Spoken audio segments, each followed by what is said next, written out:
R&D 사업계획서 작성, 기술성에 대한 논의 두 번째 시간으로 이번 시간에는 기술의 독창성, 차별성 표현에 대해 학습해 보겠습니다.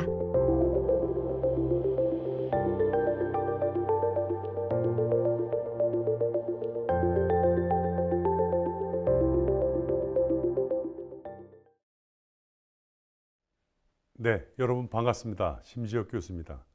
이번 시간에는 기술의 독창성과 차별성을 어떻게 표현할 것인가에 대해서 살펴보겠습니다. 우선 평가위원들은 독창성과 차별성을 어떤 관점에서 보고 있는지를 잠시 살펴보겠습니다. 우선 여러분들의 기술은 기존 기술 대비 얼마나 차별화되어 있나, 신규성이 있는가 라고 하는 거고요. 두 번째 요소는 차별성, 신규성 뿐만이 아니라 쉽게 남들이 대체 가능성은 있는가에 대한 관점, 그리고 경쟁자들이 쉽게 모방할 수 있겠는가 라고 하는 관점에서 바라봅니다. 저는 제품이 독창적이다, 차별화됐다 라고 하는 것은 누가 평가하고 결정하는 거냐? 기업이 아니라 고객이라고 하는 것입니다. 여러분들이 차별화됐다 하더라도 고객이 느끼지 않으면 차별화됐다고 할 수 없는 것입니다. 그것을 중심에 두고 생각해 보시면 좋겠습니다. 그러면 핵심 기술을 어떻게 독창성, 차별성으로 표현할 것이냐라고 하는 겁니다. 우선 자동차의 연비 향상이라고 하는 주제에 대해서 한번 생각해 보자고요. 전 시간에도 잠시 말씀을 드렸습니다만 우선 연비를 높이기 위해선 자동차 자신의 무게를 줄여야만 합니다. 자기가 움직이는 데 필요한 에너지를 최소로 할 수 있는 방법은 결국 가벼워야 되기 때문입니다. 그렇죠? 그러면 가볍다, 무겁다라고 하는 것은 여기에서 기준이라고 하는 게 있습니다. 무엇 대비 뭔가 비교돼야 되는 거죠. 그러면 합리적 접근이라고 하는 게 여기에 반드시 필요한 겁니다. 동일 배기량을 중심으로 해서 비교하는 것이 좋겠죠. 근데 예를 들어서 2000cc급이라고 하더라도 현대차의 2000cc와 BMW의 2000cc와 벤츠의 2000cc는 분명히 다릅니다. 왜? 그 안으로 들어가 보면 1997cc, 1995cc 이런 식으로 각기 세분화되어 있기 때문입니다. 그리고 그 다음은 공차 중량을 한번 재보시면 중량조차도 각기 다 틀립니다. 여러분은 이때 어떻게 비교할 것이냐라고 하는 것을 생각해 보실 필요가 있습니다. 두 번째는 움직일 때 그 에너지가 낭비가 없어야 되는 겁니다. 운행 중에 필요한 토크만 사용할 수 있다고 하면 가장 좋겠죠. 그래서 그러려면 이 트랜스미션이 얼마나 세분화되어 있느냐라고 하는 게 결국 자동차의 연비 향상에 얼마나 기여를 하느냐라고 하는 걸로 가죠. 우리나라의 차들은 지금 8단 기어 정도 수준입니다. 그리고 해외에서 수입되고 있는 것은 9단. 최근에 모 기업 같은 경우는 10단도 있고요. 유럽은 지금 12단, 13단의 변속기를 개발 중에 있습니다. 왜? 에너지를 최소로 할 수 있는 방법은 남는 토크가 없도록, 낭비가 되지 않도록 하기 위한 겁니다. 그러면 이번에는 어떻게 표현을 해야 되는 것이냐? 연비 향상을 위해서 이 핵심 기술인 공차 중량을 감소한다고 했을 때 예를 들면 가장 가벼운 것이 아우디라고 한다고 하면 아우디의 배기량은 얼마야? 그리고 아우디의 공차 중량은 얼마야? 그것을 계산해 보면 배기량당, cc당 몇 킬로야? 라고 하는 걸로 환산하실 수 있죠.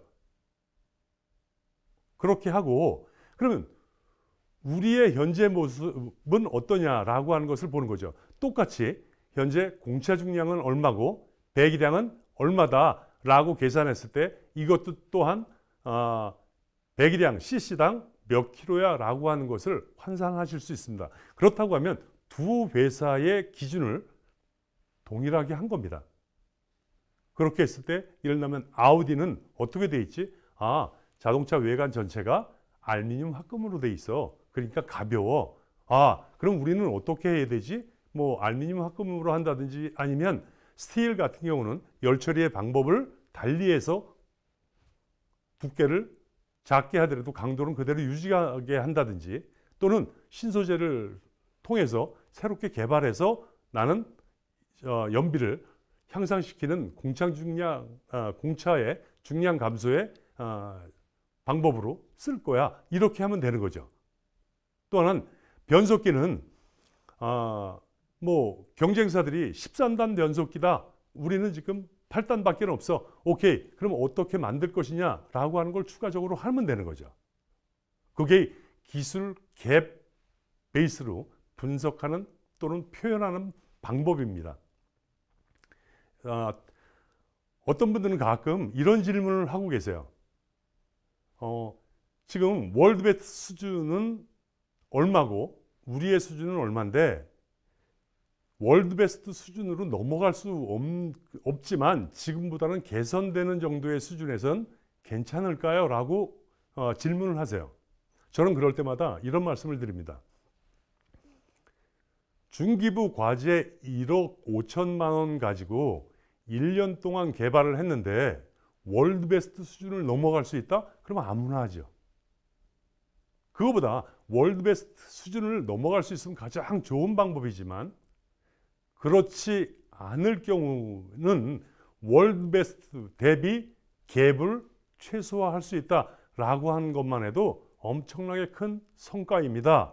라고 말씀을 드립니다.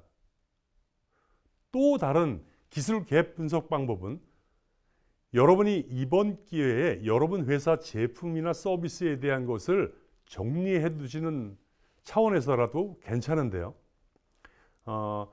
회사에 이 제품의 핵심 기술 요소가 뭐냐라고 하는 것을 먼저 정의를 해 보십시오.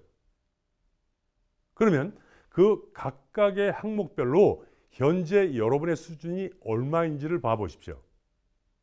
그리고 월드베스트 수준이 어느 정도인지 한번 보시는데 예를 들면 표준 연비는 뭐 A기업이 좋아. 그리고 공차 중량은 예를 들면 B기업이 강해. 변속기는 C기업이 훨씬 좋아.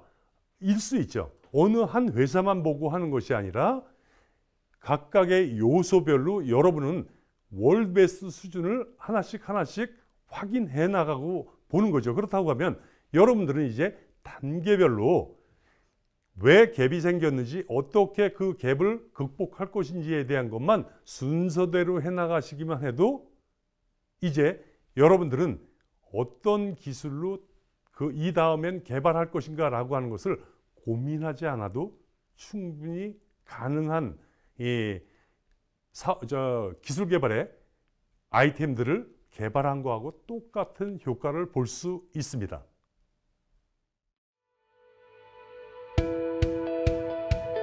R&D 사업계획서 작성. 이번 시간에는 기술의 독창성, 차별성 표현에 대해 학습해 보았습니다. 다음 시간에는 기술 개발 준비 사항에 대해 나눠보겠습니다. 수고하셨습니다.